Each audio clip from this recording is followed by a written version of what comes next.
I'm going to try to keep this video reasonably concise, although future me going into recording this now can see that that really didn't happen. It's a believable, realistic interpretation of Raccoon City, at least in looks, but we'll get to the downsides in due time.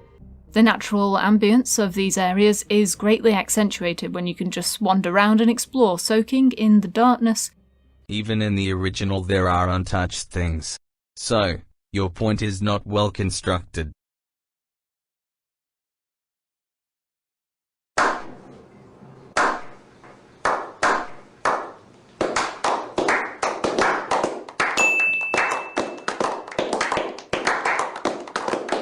Being able to dodge at all makes up for many of the shortcomings of Resi 2's combat, or the combat in the Resident Evil franchise in general.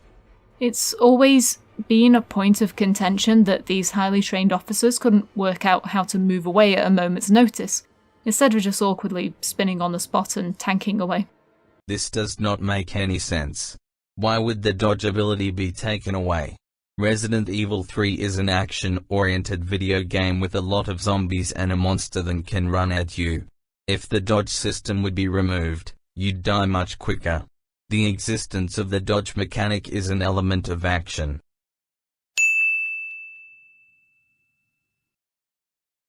As for Jill and Carlos, the latter's redesign and characterization is considerably better than Jill's.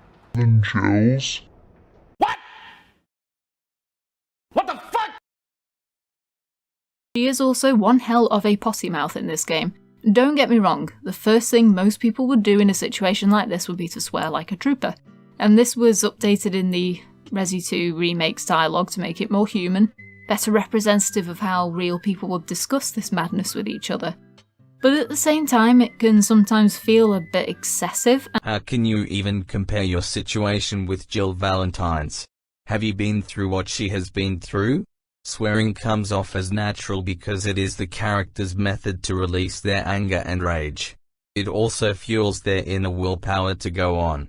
At the same time, it can sometimes feel a bit excessive. Yeah, well, you know, that's just like, your opinion.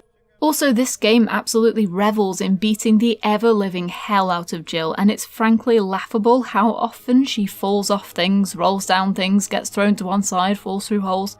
It's a wonder she has any teeth left to smile.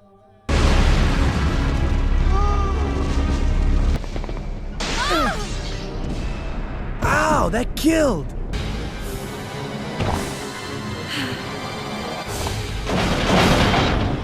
It's a wonder she has any teeth left to smile.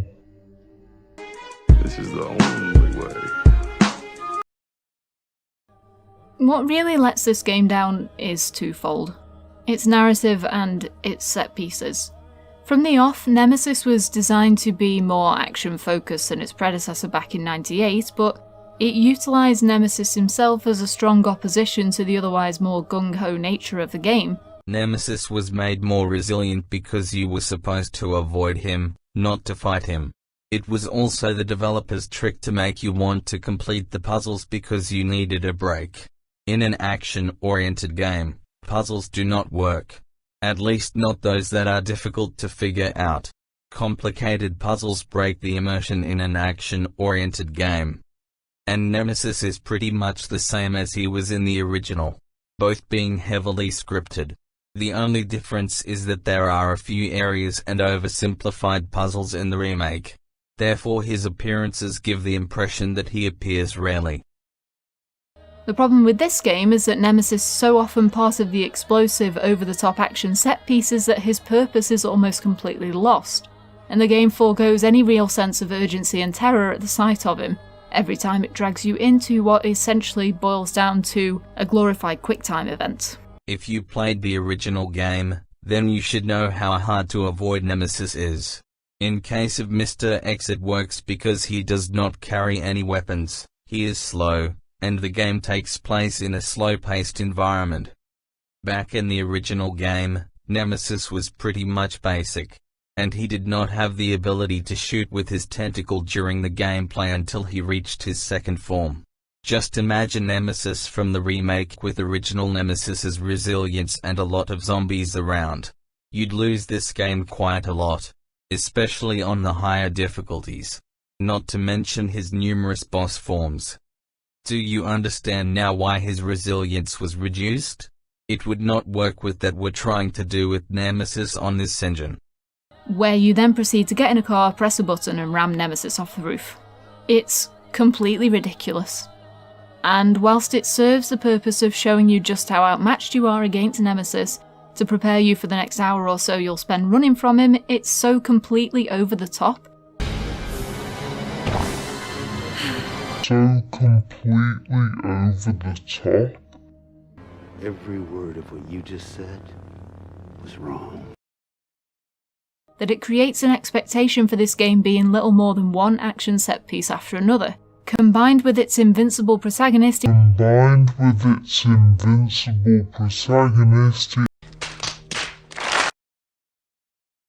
The OTT intro is totally at odds with how the game feels when it works in tandem with its gorgeous visuals and excellent atmosphere, and this conflict of tone persists throughout the entire game. But the same can be said in the case of the original too. Because there are areas where there is a lot action, and there are areas where there is nothing. Liar! There is no attempt at building any tension or atmosphere, not deliberate at least. There is no attempt at building any tension or atmosphere. The total absence of build-up and the 0 to 100 method of introducing Nemesis does nothing to identify him as a terrifying powerhouse of a villain.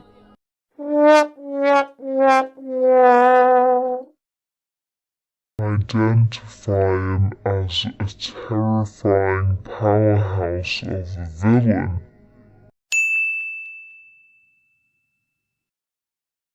Instead, it puts you in the mindset of running away from him until you come across an obvious set piece, where you can then be safe in the knowledge that you might at most have to push 1 or 2 buttons to get away from him.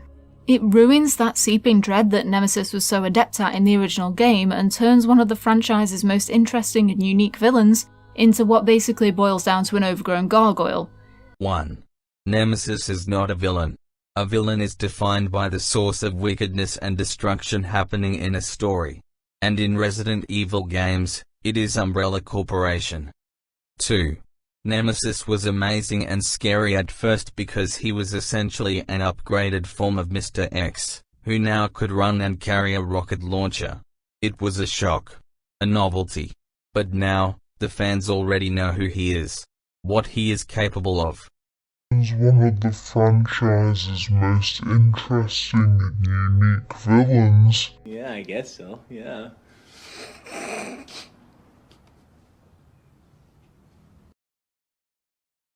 Without that important build-up that was present in the original,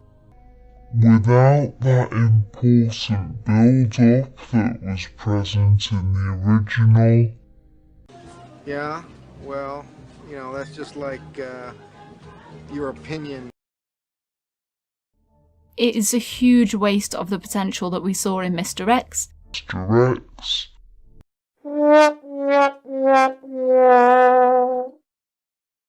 And it's a shame that the concept of Nemesis was tossed aside in favour of promoting the action aspects of the original game. You say that Resident Evil 3 is a horror survival game.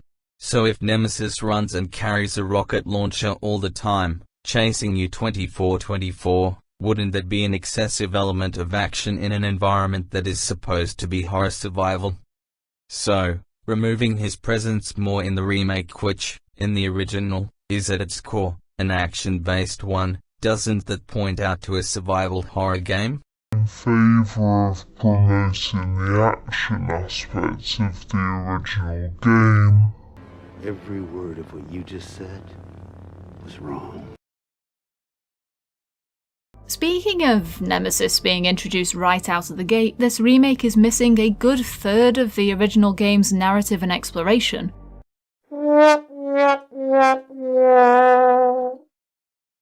This remake is missing a good third of the original game's narrative and exploration.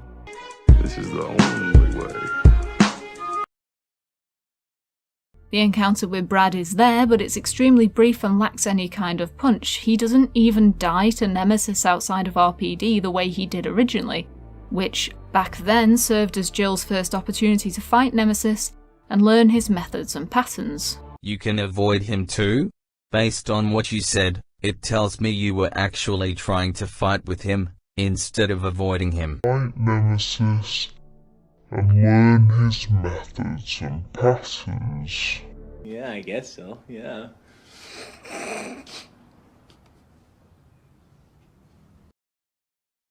A huge portion of the game's explorative sections have been completely removed, and as a result, the city feels so constrained and gutted that it just isn't enjoyable to explore because there's nothing to see. It's enjoyable to explore because there's nothing to see.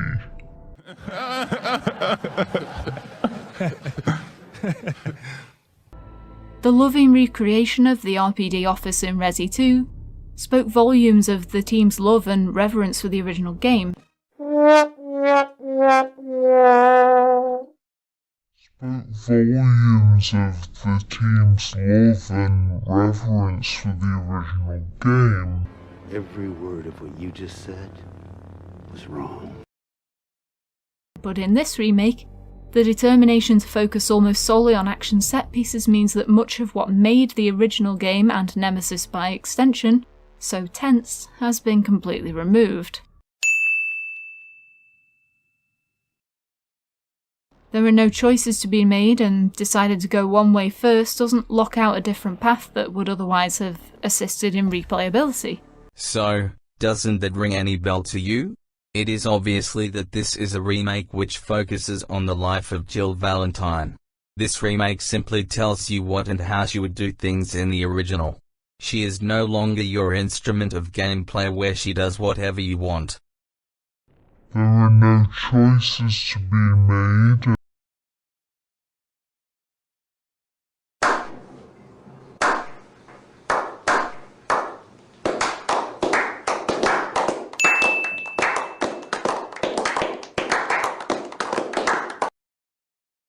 Means that memorizing the map is not worth it at all.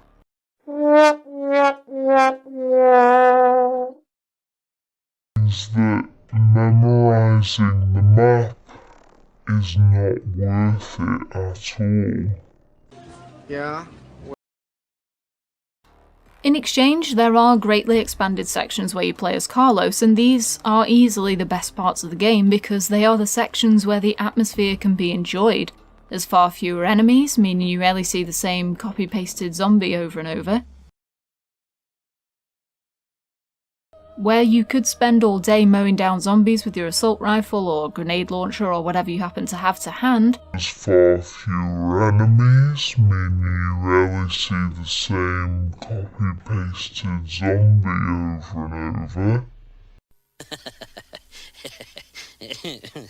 And the game's natural beauty allows you to take a breather from all the redundant explosions you've put up with so far.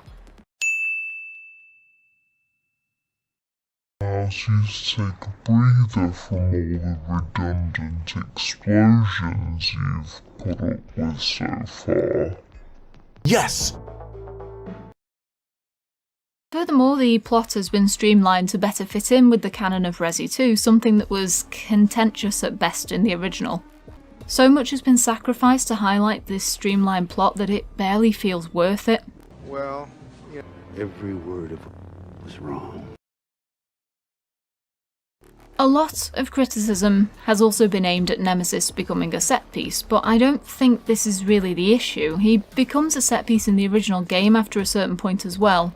The problem is that he doesn't get even remotely enough time to enjoy his experience in the spotlight.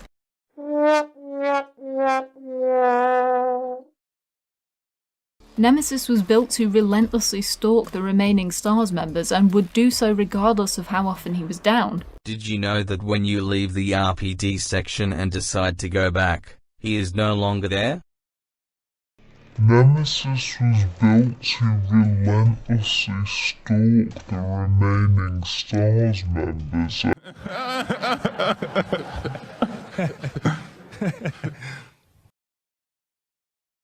But because the narrative and the city have been heavily condensed, he has almost no room to breathe and exercise this.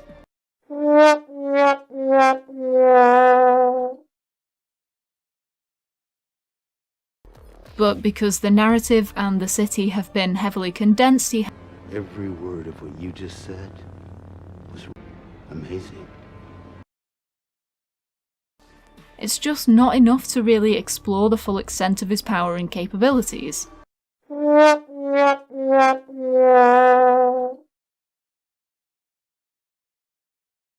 Liar! This remake is a huge waste of potential. This remake is a huge waste of potential. Playing as Carlos was far more enjoyable than I expected. Playing as Carlos was far more enjoyable than I expected. What the fuck?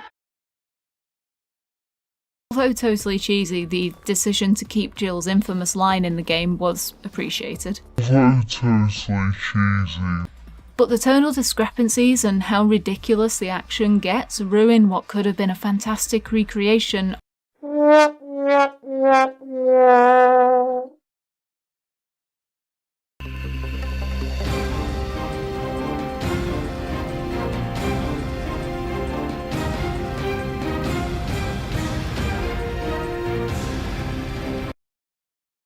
used enemies that appear once and are instantly thrown away.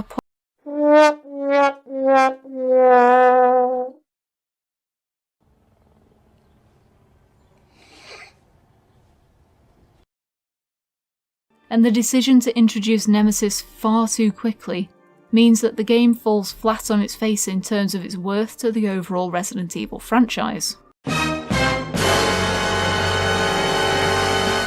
Worth to the overall Resident Evil franchise.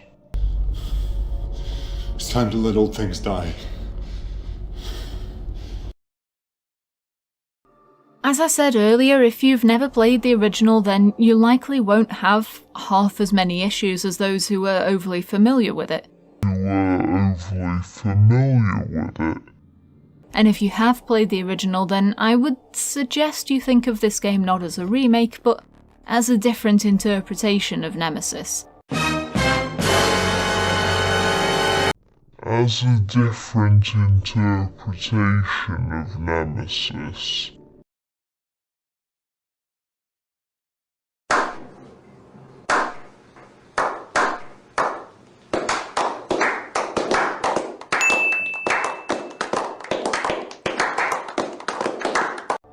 As Shattered Memories was to Silent Hill 1, this is a game with a lot of promise and some genuinely brilliant moments, lost to other deeply frustrating issues and underutilised enemies, and a fundamental misunderstanding of how to build and maintain moments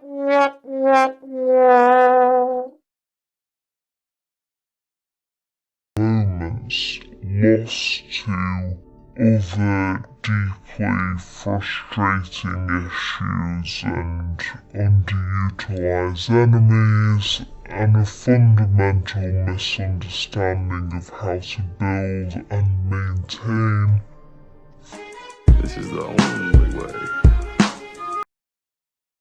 It's not a bad game. It's a good game. But that's all it is. The fact that Resident Evil 3 is just adequate is a true shame.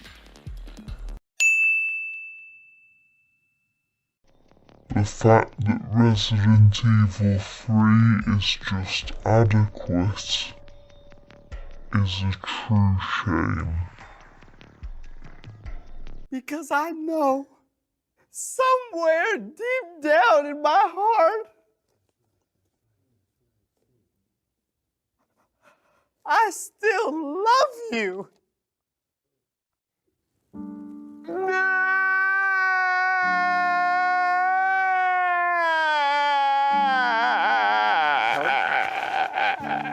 The tonal discrepancies and how religious the action gets.